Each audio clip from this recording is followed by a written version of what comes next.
Robert Chobert and Cynthia White were the only ones that actually claimed to see Mumia shoot Faulkner. Chobert said he didn't see the gun, he didn't see the muzzle flash, but he saw Mumia standing over him and his hand jerking back. Okay, so Robert Chobert is an incredibly important witness. And so this photo that recently emerged shows that he was not parked behind Officer Faulkner's car.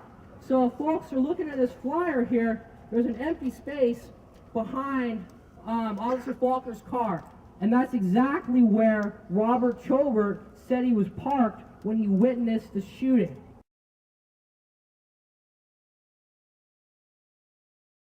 If you ask me, I think he was coerced by the police, because what happened was he was on probation for firebombing a school for pay, okay? And he was driving his taxi cab with a suspended license.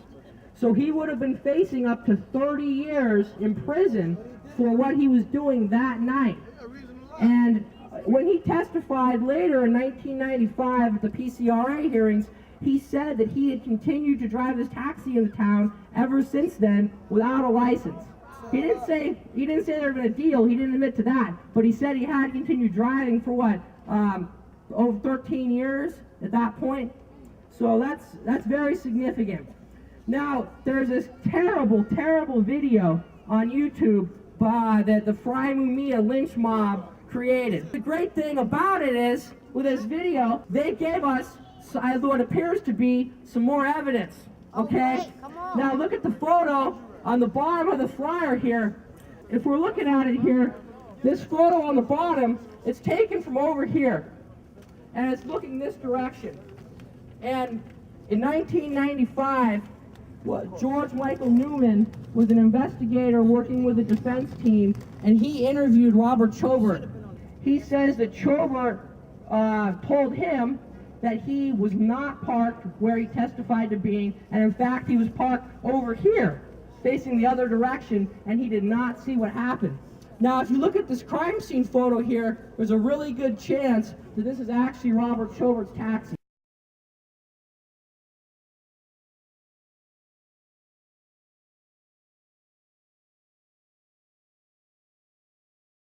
We don't know for sure, but I want to put this photo out so folks can see it and we can spread the word. I'm not going to go into all the details of the contradictions of Chobert's testimony, but suffice to say, well, one thing is, he initially said that the person who shot Faulkner ran away 30 to 35 feet at least.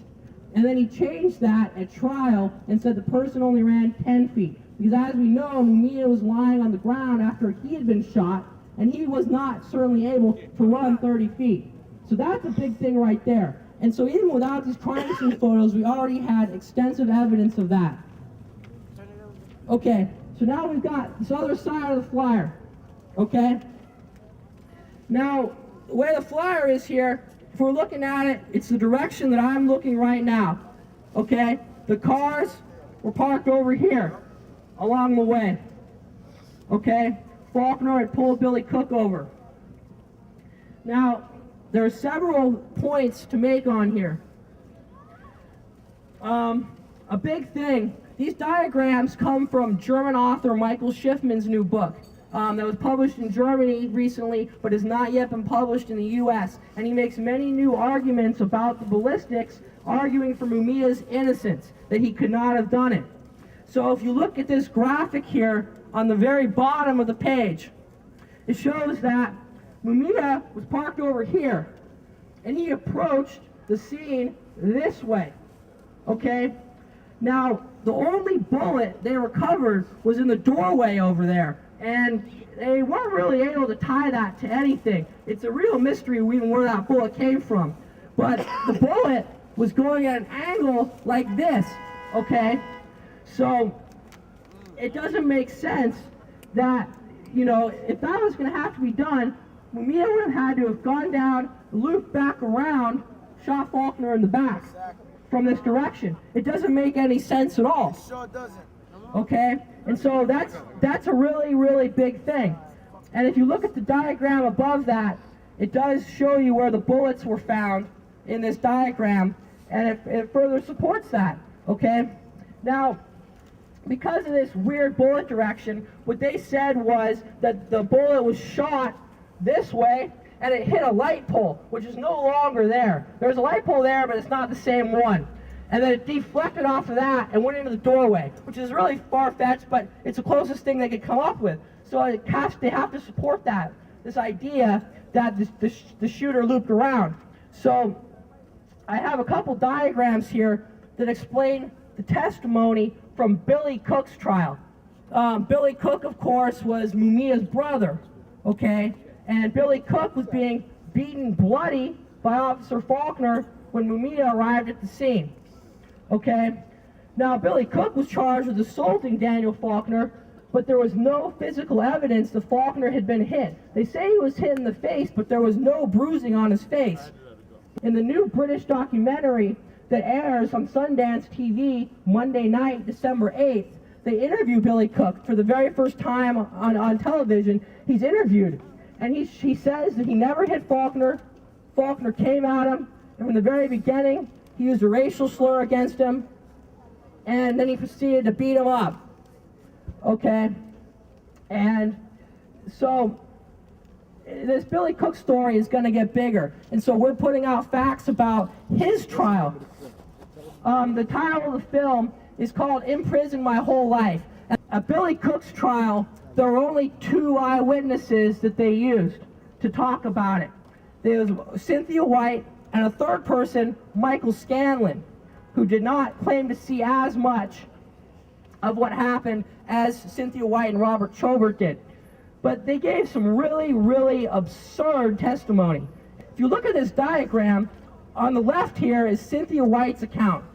Now the arrow represents the direction Daniel Faulkner was standing. So according to Cynthia White, okay, Officer Faulkner is standing this way, and Mumia came from behind, looped around the front of him, right in front of his eyes, came around, and then shot him in the back after looping around in front of him.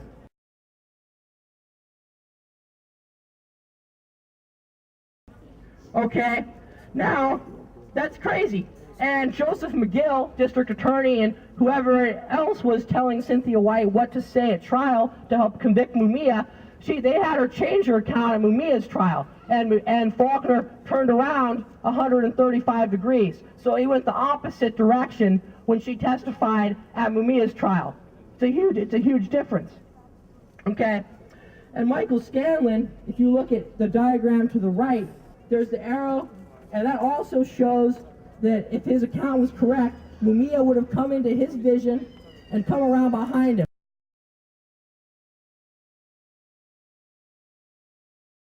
Not quite as far-fetched as Cynthia White, but just as they're also far-fetched.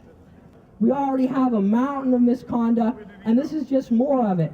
And what I think this shows, above all else, the biggest secret among the Fry Mumia lynch mob, people that want him dead, the reason they oppose a new trial is because a new trial would almost certainly free Mumia. The problem, and it's true, and we need to remember that the facts are on our side, okay? The media lies, we have her up against a lot. Everybody says we're full of crap, we're brainwashed, we're duped, but that's not true. So my point is that the reason they don't want a new trial is because there's so much provable, already proven police, DA, and judicial misconduct in this case that they have sabotaged their case beyond repair. Okay? If they get a new trial, Mumia's going to get out. But the problem, of course, is getting the new trial, and that's why the courts have recently reversed their precedent regarding the Batson issue in order to deny him a new trial. Okay? But we need to fight. We need to fight for that new trial. I mean, we should call for his release. I want him to be released, and I think he's innocent. I strongly think he's innocent. But, and we do. But even besides the innocence, their case is so sabotaged that they've lost their case. They won't be able to convict him again if he has a new trial. When do we free Mumia? When do we free Mumia? What I believe happened was Mumia saw Billy being beaten up. Mumia ran to the scene. Officer Faulkner shot Mumia first while he was arriving. and Kenneth Freeman was a passenger in Billy Cook's car. He was a family friend, he was Billy Cook's business partner, and he was on the sidewalk. And he shot Faulkner in response. And he shot him in the back, and the bullet went somewhere over here. That's why the bullet never got recovered. Because if Mumia was coming, it would, from that direction, it would have had to have been on that wall. But they've never, definitively recovered the bullet. So it makes sense that Faulkner has his back turned to the sidewalk because he's looking at Mumia, shooting Mumia, and from behind, Kenneth Freeman shoots him. That's my best guess on what happened. Anybody know what Captain Fisher at? Captain Fisher. This right here. The evidence that Hines just had, because Captain Fisher is going to deliver that to Lynn Abraham.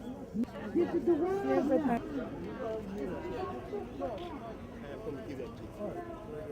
one.